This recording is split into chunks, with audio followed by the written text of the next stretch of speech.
In this video, we start looking at a variety of reactions with aldehydes and ketones. This picture is an overview of all of the reactions you're going to learn between this video and the following video. As you organize all of these reactions, you may want to refer to this chart to help yourself keep track of everything that you've learned. Both ketones and aldehydes possess a carbonyl group, a carbon double bonded to an oxygen. Ketones and aldehydes are important in both biology and industry. Formaldehyde is used as a preservative, and acetone is used as a solvent. You've used acetone in the lab. Here are some other examples of aldehydes and ketones.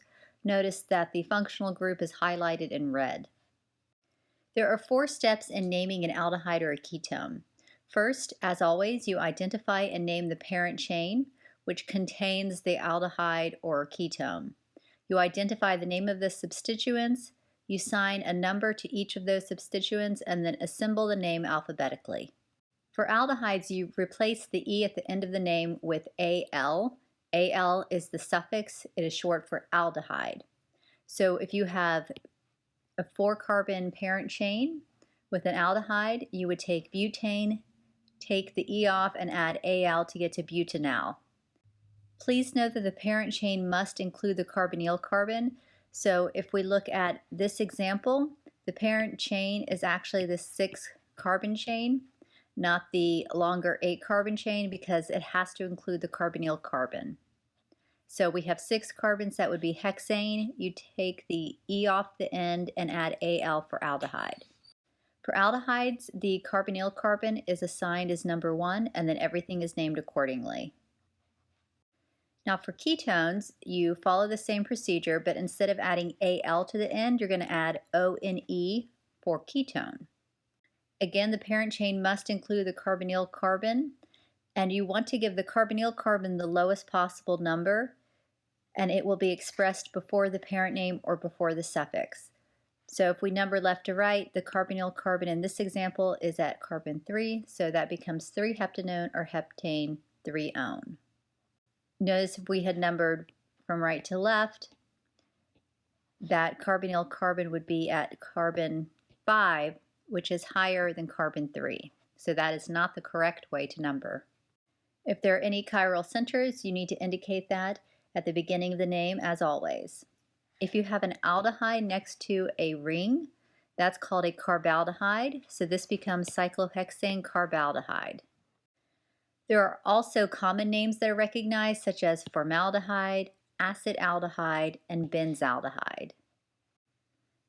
Previously, you have learned that you can oxidize primary alcohols to aldehydes with mild oxidizing agents, such as PCC, DMP, desmartin periodinane, or Swarden conditions, which uses DMSO, oxalyl chloride, and triethylamine. Last semester, you learned that you can form aldehydes through ozonolysis using ozone followed by dimethyl sulfide. So with this, if the carbons on the alkene have hydrogen attached, when you cleave that right in half, you will get an aldehyde product.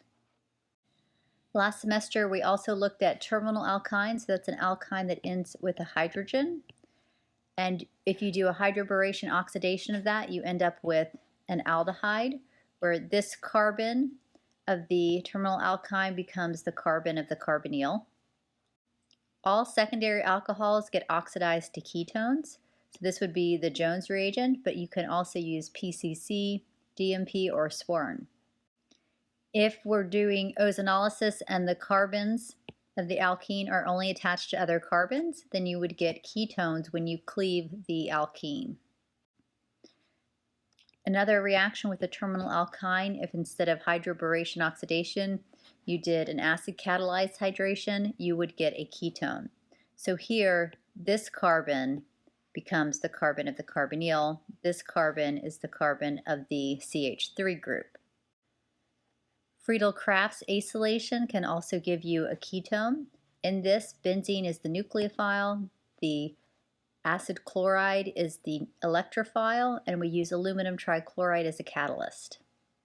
The carbonyl carbon is electrophilic due to resonance and inductive effects.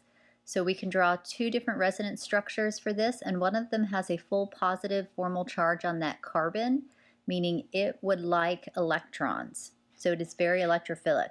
Also, the oxygen atom is a lot more electronegative than the carbon, so it's pulling electron density away from that carbon, also making it partially positive.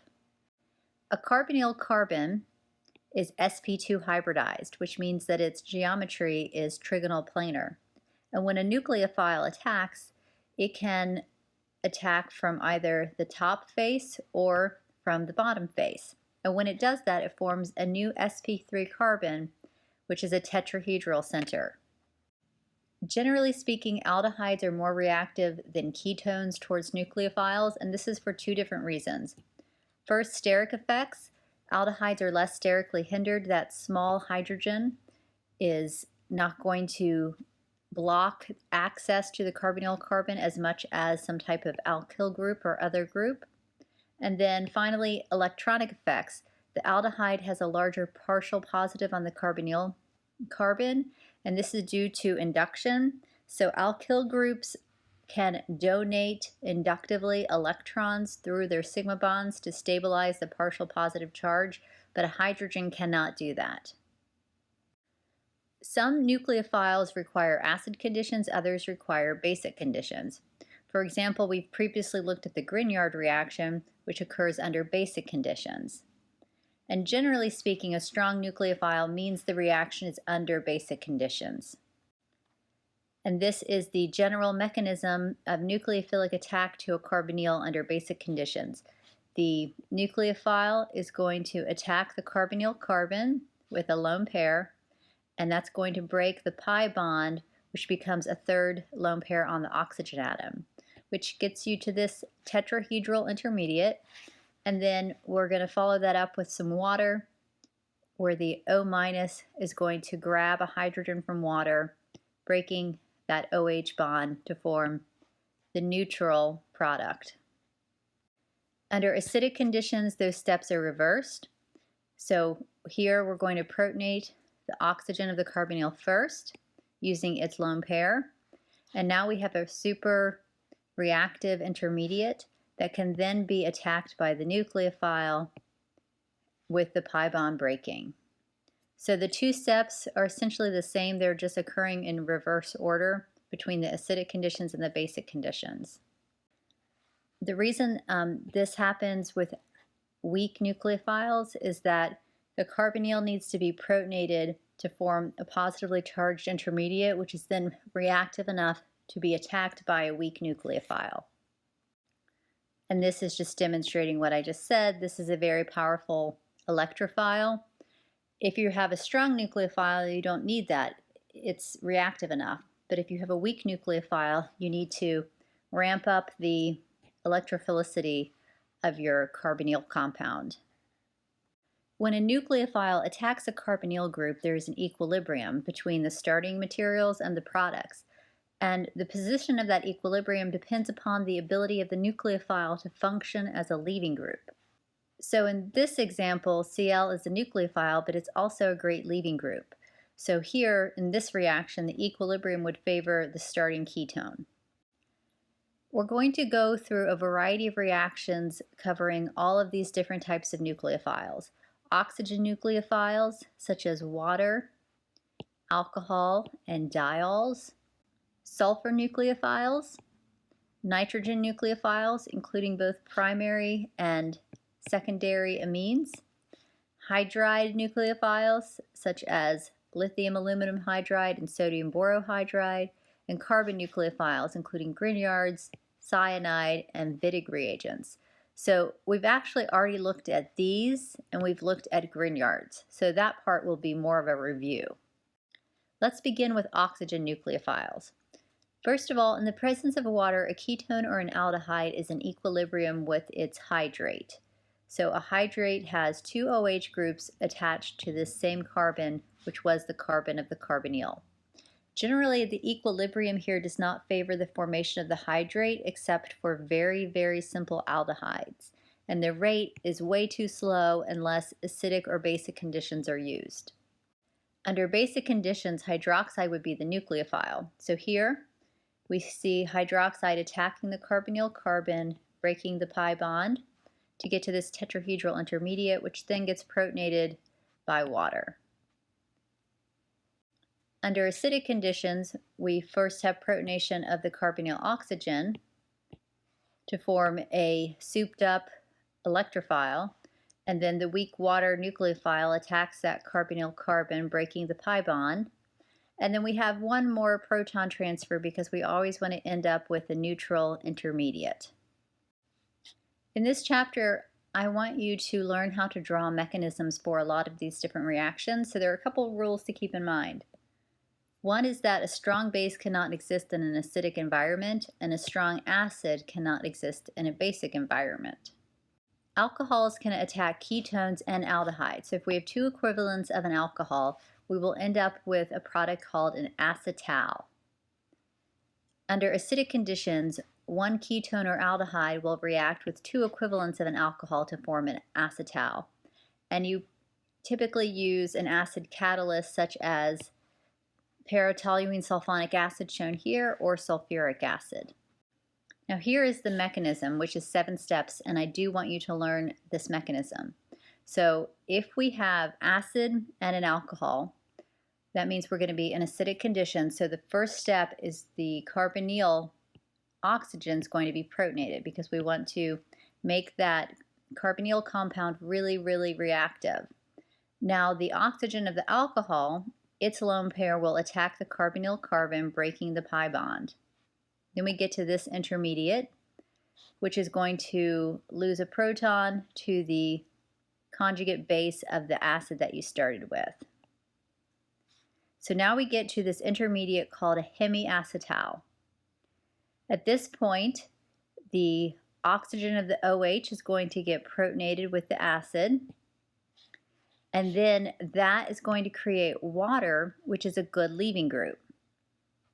So the oxygen lone pair of the OR group will come down and reform a carbonyl, kicking off water. So water is the leaving group. Then in the next step, a second molecule of the alcohol attacks the reactive carbonyl again, breaking the pi bond, and then we're almost done. We just have to do one more proton transfer to get to the acetal. Now importantly, all of these steps are in equilibrium. But eventually we will keep moving forward until we get to the product acetal. For most simple aldehydes, the acetal is favored at equilibrium. However, for ketones, the acetal is not as favored at equilibrium. So in this example with acetone, the reactants are actually favored, not the acetal product. If a diol is used, then both equivalents of the alcohol come from this diol, and you end up with a cyclic acetal. As I just mentioned, if you have a ketone, acetal formation doesn't favor product. So if you want to favor the product, you can work on removing water. So here in this process, water is removed, and in the reverse process, water is added. So you can simply favor the product acetal formation by removing water. All right, now it's your time to practice these reactions. I have a variety of reactions here with different ketones or aldehydes and different alcohols. Pick any of these and draw the acetal product. So remember, you're adding, if it's ethanol, as in the first example A, you're going to add 2 ethanol molecules to that ketone. I want you to draw out your answer and then paste an image of your answer into the chat. Notice that we have some here like D and J, where the OHs are on the same molecule. Those will form cyclic acetals. And if you have trouble seeing this in the video, just pull up the video slides on Canvas to look at the exact reactions. Consider how